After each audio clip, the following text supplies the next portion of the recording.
Штефан Таркович футбол боюнча Кыргызстандын улуттук курама командасына башкы машыктыруучусу болуп тайындалды. Ал акшумкарларды 2024-жылдын 30-июнуна чейин жетектейт. 50 жаштагы Адис улуттук кураманы жаңы деңгээлге алып чыга алабы? Анын футболдогу философиясы кандай? Дал ушул суроолорго жооп издеп көрдүк. Штефан Таркович Словакиянын жетектегенде айына 180 миллион евро алып турган. Бирок Кыргызстандын улуттук курама командасына каражат табууга эмес, өз карьерасын жандан туга келди деп сыпаттасак болот. Себеби Словакия курамасынын машыктыруучулугунан начар натыйжалар үчүн бошотулган. Ошондуктан анда кайнаган мотивация бар десек болот. Ошондой эле ал акшумкарлардын тарыхындагы эң көп маян алган менеджер болору турган иш. Тар чөйрөдө айтылып жүргөн кептерге караганда Александр Крисинин айына 20 000 доллар маян алып жүргөн. Мындан улам Таркович жок дегенде айына 30 000 алары айтылууда. Алдыда Азия кубогу күтүп турганын эске алсак, Таркович башка машыктыруучулукка мыкты талапкер. Себеби анын карьерасына көз чаптырсак, алгачкы жылы чоң ийгиликтерди жаратат жана аны менен 1 жылдык келишимге кол коюлганы дагы дал ушул себептен болуусу мүмкүн. Таркович оюнчу катары коргоочу болгон, машыктыруучулукка эрте киришкен. 21 жашында башкы насачынын жардамчысы болуп эмгек жолун баштаган. Алгач 2 жыл Братислава шаарынын Споя командасын 2 жыл жетектеген. 1997 жыл Таркович Словакиянын 19 жашка чейинки кыздар курамасынын башкы машыктыруучусу болуп, аны менен катар улуттук кыз келиндер курамасында ассистент болгон. Кийин дагы бир нече жергиликтүү клубтарда башкы машыктыруучу жана ассистент катары иштеген. Анын тренерлик карьерасындагы орчундуу учур 2013 жылы Словакиянын улуттук курама командасына башкы машыктыруучунун жардамчысы болуп келгенинде туш келет.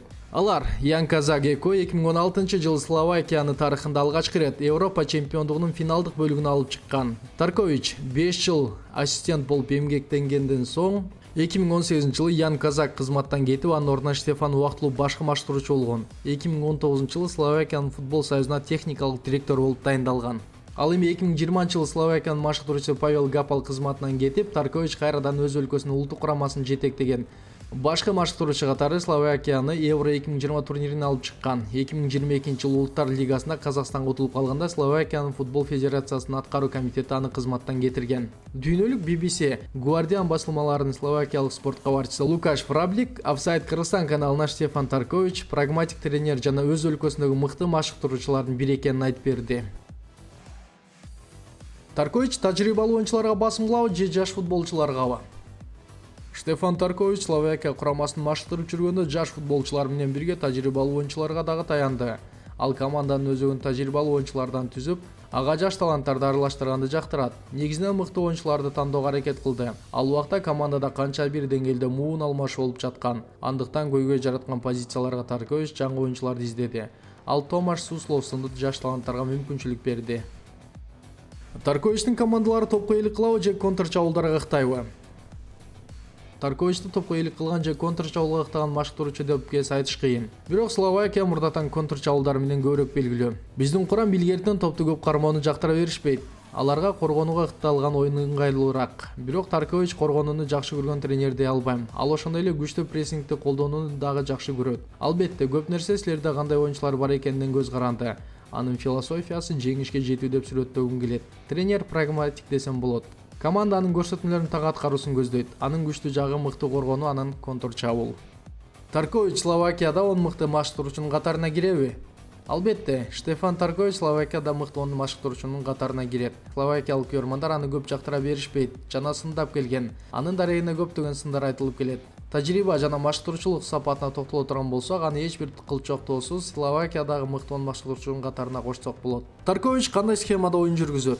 Словакия курамасын машыктырып жатканда 4-3-3 схемасын колдончу. Коргонууну чындоону көздөгөндө 4-2-3-1 схемасын өтчү. Ошондой эле 4-6-0 схемасын колдонгонду дагы көп көрүүгө болот эле. Анткени көп убакыт Словакияда күчтүү борбордук чабуулчу болгон жок. Ошондуктан жарым коргоочу гамшик деп коргонууга ыктаган чабуулчу катары ойнотуп жүрдү. Ал дем берүүчү машыктыруучу же тактикпи? Тарковичти дем берүүчү же тактик машыктыруучу катары аныкташ керек болсо, аны тактик тренер десек болот. Словакиялык көрүүчүлөр аны дал ушундай эстеп калышты. Мүмкүн оюнчулар менен башкача иш алып барабы айтыш кыйын. Ал көп жыл дем берүүчү тренер катары таанылган, Ян Казактын жардамчысы болду. Словакияда Тарковичти оюнчулар менен ынак машыктыруучу катары сыпатташчу. Кыргыз футбол союзу улуттук курамды машыктырууга талапкер катары 30дай адамдын ичинен Штефан Тарковичке токтолду.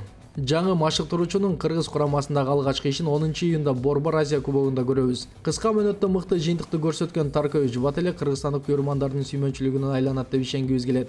Өз өлкөсүнө мыкты тактик тренер катары сыналган Адис аны сындаган словакиялык көрөрмандарга биздин улуттук кураманын сапаттуу ойуну менен өз күчүн көрсөтөт деп ишене туралы. Штефан Таркович менен кошо Антон Землянухин, Азамат Байматов сынды бир топ оюнчулар кайрадан улуттук курамга кайтып келери күтүлүүдө. Таркович кайсы оюнчулардын улуттук курамга кайрадан кайтуусуна түрткүлөрүн билгиңиздер келсе, анда бул видеого жакты белгисин коюп, бөлүшүнү унутпаңыздар. Эгерде 30 000 киши көрсө, анда дароо улуттук курамга чакырып ала турган футболчулар тууралуу материал даярдайбыз.